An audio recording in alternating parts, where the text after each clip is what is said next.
Meditation is the step to enlightenment എന്ന് പറഞ്ഞാൽ ധ്യാനം നമ്മളിലേക്ക് ഉള്ളിലേക്ക് നോക്കുന്നു. അത് ഒരു സ്റ്റെപ്പാണ് ബോധോദയത്തിലേക്ക്. നമ്മളിപ്പോൾ ഒരു എക്സാമ്പിൾ പറയാം.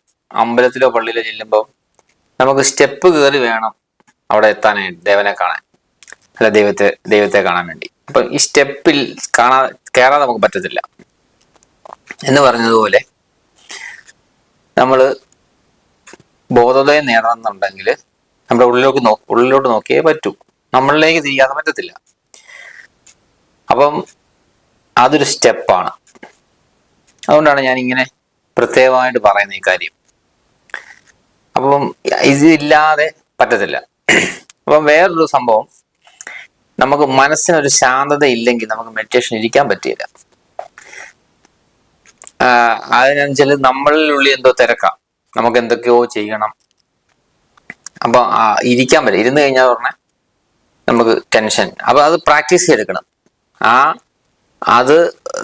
അതുകൊണ്ടാണ് പലർക്കും മെഡിറ്റേഷൻ പറ്റത്തില്ല. ഈ അറിവുണ്ട്, ഇത് നല്ലതാണെന്നുള്ള അറിവുണ്ട് ധ്യാനം. പക്ഷെ പറ്റാത്തതിന്റെ കാരണം നമുക്ക് ടെൻഷനും കാര്യങ്ങളൊക്കെ ഉള്ളതുകൊണ്ട് ഇരുന്ന് കഴിയുമ്പോഴത്തേക്കും നമുക്ക് പല കാര്യങ്ങളാണ് ചിന്ത.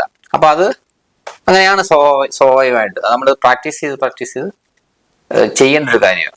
അല്ലാതെ ഇത് എളുപ്പത്തിൽ പറ്റുന്ന കാര്യമല്ല. അതിനുവേണ്ടി നമ്മൾ എഫേർട്ട് ഇടണം. അപ്പൊ അത് ഗ്രാജുവലി ചെയ്യുമ്പോൾ മാറ്റം വരും. അപ്പൊ നമുക്ക് കൂടുതൽ നേരം മെഡിറ്റേഷൻ ചെയ്യാൻ പറ്റും, നമ്മുടെ അവയർനെസ് നമുക്ക് കൂട്ടാൻ പറ്റും, എല്ലാം ചെയ്യാൻ പറ്റും. അപ്പൊ ഇത് വളരെ ഇമ്പോർട്ടൻ്റ് ആണ്. ഈ സ്റ്റെപ്പ് ഇല്ലാതെ നമുക്ക് ചാടിക്കയറാൻ പറ്റത്തില്ല. സ്റ്റെപ്പ് കയറി എത്താൻ പറ്റുള്ളൂ. അതിനകത്ത് വേറെ വഴിയില്ല.